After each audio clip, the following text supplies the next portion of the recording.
I think he was the MVP of the game. And he wears his heart on his sleeve. I have a sort of like a very antagonistic relationship with him. Like, I coach him harder than I coach anybody. And I'm just so proud of like him coming out of left field and, you know, being in the NBA, now staying in the NBA, and now playing in the NBA. He played today. And I thought that his spirit, you know, apart from the other stuff, his spirit was awesome. And I thought he was the most valuable player today. Right, obviously Joel was a game-time decision. Is there a tangible checklist he had to go through in order to get to that status he could play today? I mean, the checklist, even with JJ tonight, you know, we learned JJ late as well. There's always like a lead-up that really doesn't get stamped off on until I meet the team at 35. You know, 2 games ago in Toronto, it was delivered at 35, you know, 45 seconds on the clock before I speak to the team at 35 minutes. And so there is a checklist, but really the final decision is only kind of determined after he does his warm-ups.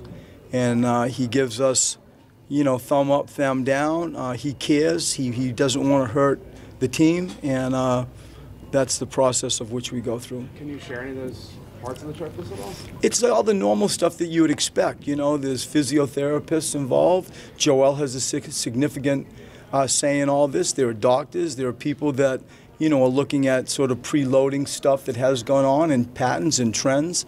It's all the stuff that you know we would do and should do when responsibly you're trying to preserve, you know, one of our crown jewels. And it's extensive and thoughtful, and it needs to be, because he's very much in his infant stages of growing into playing again. I've shared with everybody many times, he doesn't practice. And so his real-time evolution is what you just saw.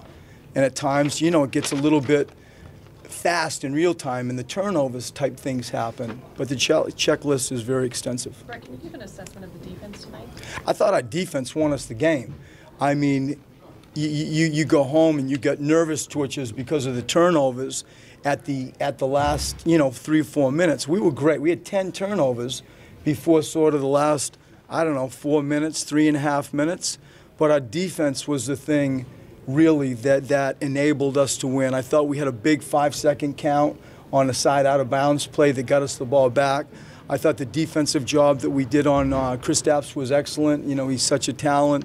I give credit to Enes Kanter. We didn't have many answers for him. But in general, when you win the boards, you know, you hold them to 40% from the floor, 28 from the three-point line, and you end up, like I say, winning the rebounding side of the stat sheet in this building. I got to give credit to the defense. Any update on Covington? He'll be fine. Yeah, he will be fine. He closed out, I think it was Courtney Lee. Courtney extended one of his legs when he was shooting, and sort of, you know, quickly, not severely at all, hyperextended one of Roberts', I think it was his left knee, but he tells me that he's fine. What did make Kanter so tough to defend today?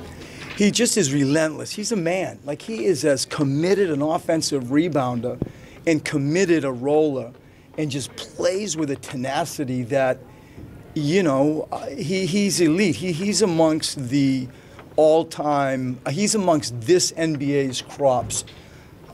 People that go into a scouting report and say, hey, you don't watch out, you better, you know, like Steven Adams. Like those type of mentalities, forget their size, forget their skill package. His mentality is beyond impressive to me. He is relentless. Why do you think that Ben had such a quiet night tonight?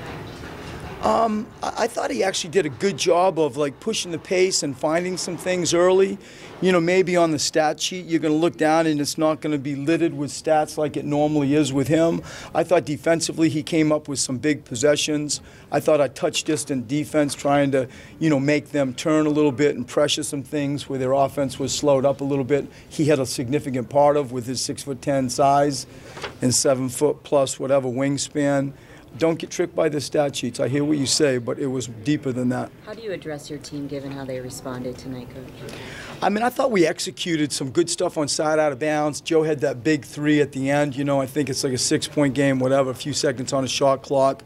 I feel like we did a pretty good job of executing some things down the stretch well and to lead up. The blatant ones, the turnovers, are the ones that we all most think about. But there was some good offensive execution that we can grow from. I feel like the defense was the thing that won us the game, and I think that TJ coming in and just giving us that injection sort of is most on my mind after the win.